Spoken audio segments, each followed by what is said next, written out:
कक्षा नौवीं की स्टूडेंट फाइनली आपका वैसा संस्कृत का अक्टूबर महीने का मासिक टेस्ट पेपर लेके आ चुके हैं। आप लोग बहुत सारे यहाँ पर कमेंट कर रहे थे कि संस्कृत का मासिक टेस्ट पेपर लाओ, तो आपका फाइनली आ चुका और साथ ही रियल टेस्ट पेपर है, यही आपको स्कूल में मिलने वाला है। तो आप लोग वीडियो को लाइक कर लीजिए, चैनल को सब्सक्राइब कर लीजिए।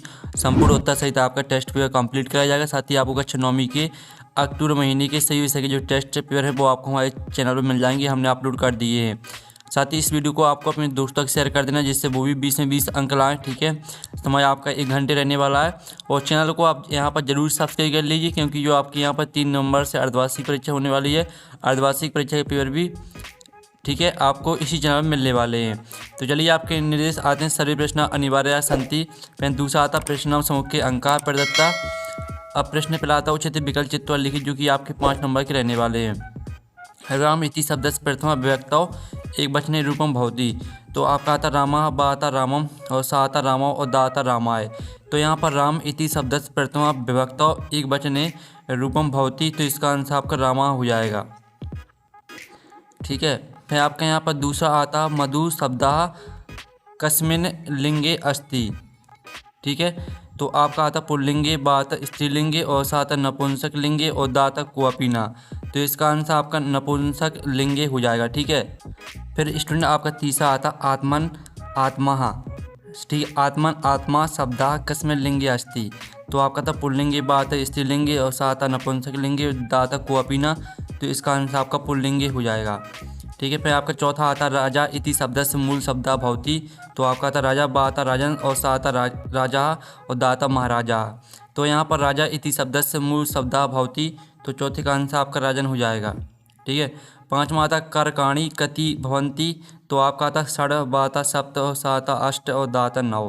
तो यहाँ पर करकाणी कति भवंती, तो इसका आंसर आपका षड हो जाएगा। ठीक है, और राइट आंसर रहेगा। तो इस तरह से जो आपके विकल्प वो कंप्लीट हो जाते हैं। और साथ ही आप प्रश्न दो आता अशुद्ध वाक्य यानी शुद्ध करणीय। तो आपके अशुद्ध वाक्य दिए हैं तो इनको शुद्ध करके लिखना है। तो पहला आता रामम नमः, तो इसका आंसर आपका हो जाएगा ठीक है रामाय नमः। ठीक है, ये आपका आंसर रहेगा। फिर आपका दूसरा था माता पुत्रम मोदकम ददाती। तो इसका आंसर आपका रहने वाला माता पुत्राय ठीक है मोदकम ददाती। और जो आपका आता तीसरा त्वयं पाठम पठति। तो इसका आंसर रहेगा त्वयं पाठम। ठीक है, त्वयं पाठम पठसी। ठीक है, पठती की जगह पर पठसी हो जाएगा। फिर आपका था अहम भोजनम करोसि।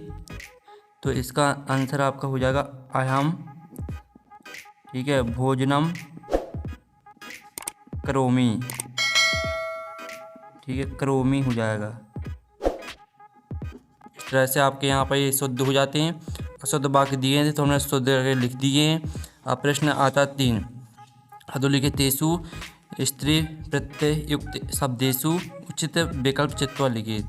तो पहला था टाप प्रत्यय उदाहरण अस्ति। तो आपको टाप प्रत्यय का उदाहरण बताना है।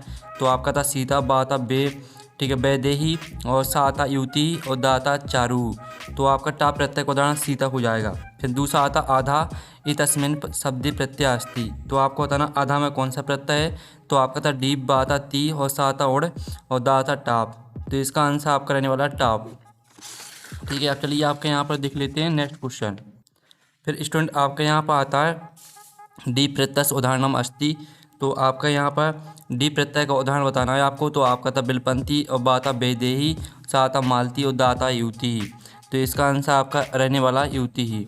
फिर आपका जो चौथा आता युति इतस्मिन् पदे प्रत्यय अस्ति।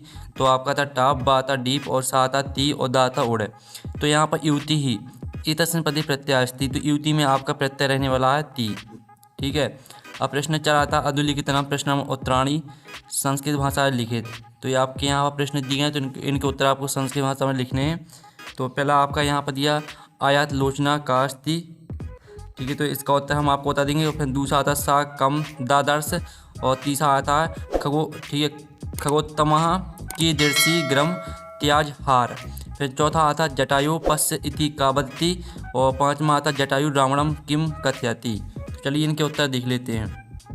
पहले वाले का उत्तर हो जाएगा आयात लोचना सीता अस्ति। और दूसरे वाले का आंसर रहेगा सा करणम क्रोसंती गृद्धम दादर्श।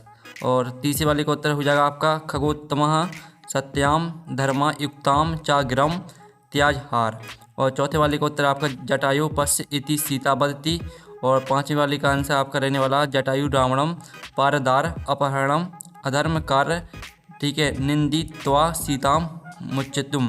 ठीक है, इस तरह से आपके यहाँ पर आंसर रहने वाले। आप उत्तर हम देख लीजिए, आपके प्रश्न लिखे हैं और उसी के सामने उत्तर लिखे हैं। ठीक है, तो इसकी स्क्रीनशॉट आप ले लीजिए। फिर आपका यहाँ पर प्रश्न 5 आता है स्वप्रचरस कृते, ठीक है, रुग्णताया कर्ताण अवकाश प्राप्त प्रार्थना पत्रम लिखित। तो आपको यहाँ प्रश्न 5वें में अवकाश के लिए प्रार्थना पत्र लिखना है। तो चलिए आपका प्रार्थना पत्र दिखा देते हैं। इस तरह से आपको लिखना है प्रार्थना पत्र। ठीक है, तो इसका आप स्क्रीनशॉट ले लीजिए। फिर आपका आता है प्रश्न 6 जिसमें आपको निबंध लिखना है। तो तीनों में से आपको किसी एक पर लिखना है। तो हम संस्कृत भाषा महत्तम पर निबंध देख लेते हैं। तो ये आपका संस्कृत भाषा महत्तम पर निबंध दिया गया है, तो इसका आप स्क्रीनशॉट ले लीजिए। तो इस तरह से आपका प्रश्न 6 भी कंप्लीट हो जाता है। और आप लोग वीडियो को लाइक कर लीजिए, चैनल को सब्सक्राइब कर लीजिए। साथ ही आपको कक्षा 9वीं के अक्टूबर महीने के सभी विषय की मासिक टेस्ट आपको हमारे चैनल पर मिल जाएंगे, हमने डाल दिए हैं। और चैनल को जरूर सब्सक्राइब कर लीजिए, क्योंकि आपकी 3 नवंबर से होने वाली अर्धवार्षिक परीक्षा, तो अर्धवार्षिक परीक्षा पेपर भी आपको इसी चैनल पर मिलने वाले हैं। तो हम नेक्स्ट वीडियो में मिलते हैं। Thanks for watching.